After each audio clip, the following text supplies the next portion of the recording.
திருவண்ணாமலை என்று சொன்னாலே தேர்தல் வெற்றிக்கே கட்டியும் கூறிய மண் தான் இந்த திருவண்ணாமலை. 1957 திராவிட முன்னேற்ற கழகம் தேர்தல் நிற்கிறது என்று முடிவு செய்த பொழுது 15 சட்டமன்ற உறுப்பினர்கள் வெற்றி பெற்றார்கள்.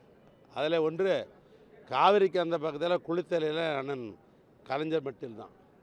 ஏனைய 14 சட்டமன்ற உறுப்பினர்கள் இந்த வடக்கு மண்டலத்தில் தான் வெற்றி பெற்றார்கள்.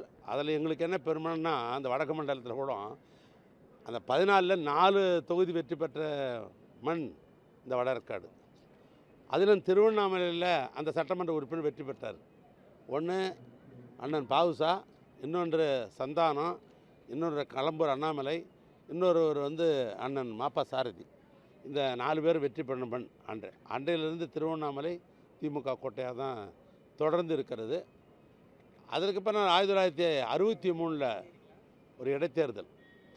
அந்த இடைத்தேர்தலில் அன்றைக்கு பெருந்தலைவர் காமராஜர் தலைமையில் காங்கிரஸும், திராவிட முன்னேற்ற கழகத்தில் பொருளாக இருந்த அண்ணன் கலைஞர் தலைமையில் திராவிட முன்னேற்ற கழகம் 2 பேரும் பொறுப்பேற்ற தேர்தல் நடத்தினாங்க. இந்த 63ல் திராவிட முன்னேற்ற கழக வேட்பாளர் அண்ணன் பாவுசா வெற்றி பெற்றார். அதற்கு தலைமை தேர்ந்து தேர்தல் நடத்தின அண்ணன் கலைஞர் அவர்கள். இப்படி பலதரன பட்டியலிடலாம். அப்படிப்பட்ட மண் இந்த மண்.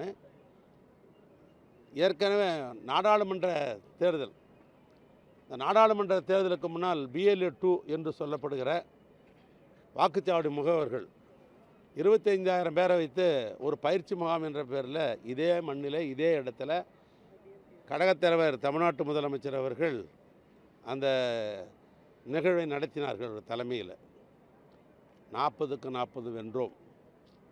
இப்போ தேர்தலுக்கு முன்னால் இந்த இயக்கத்தை ஒரு 50 ஆண்டு காலத்திற்கு கட்டியமைத்து அழைத்து போகிற இளைஞனுடைய செயலாளர், மாண்புமிகு தமிழ்நாட்டுடைய துணை முதலமைச்சர் இளவல் உதயநிதி ஸ்டாலின் அவருடைய தலைமையில் இந்த இளைஞரணி இந்த வடக்கு மண்டலத்தை சார்ந்த நிர்வாகிகள் சந்திப்பு என்கிற பேரில் இந்த நிகழ்வு நடைபெறுகிறது.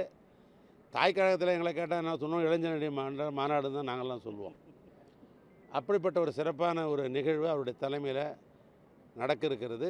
தமிழ்நாட்டு முதலமைச்சர் அவர்கள் இளைஞர்களுக்கு வருங்காலத்தில் எப்படி கொள்கை ரீதியாக கட்டமைப்போடு நீங்கள் வளர வேண்டும், அந்த இயக்கத்தை எப்படி கட்டி காக்க வேண்டும் என்கிற அறிவுரை, ஆலோசனை, ஆணை பிறப்பிக்க இருக்கிறார்கள். அந்த வகையில் 2026 தேர்தலில் தாய் கழகத்தோடு இந்த இளைஞர் தம்பிமார்கள் சுறுசுறுப்பாக இணைந்து வெற்றி வாகை கட்டாயம் சூடுவார்கள்.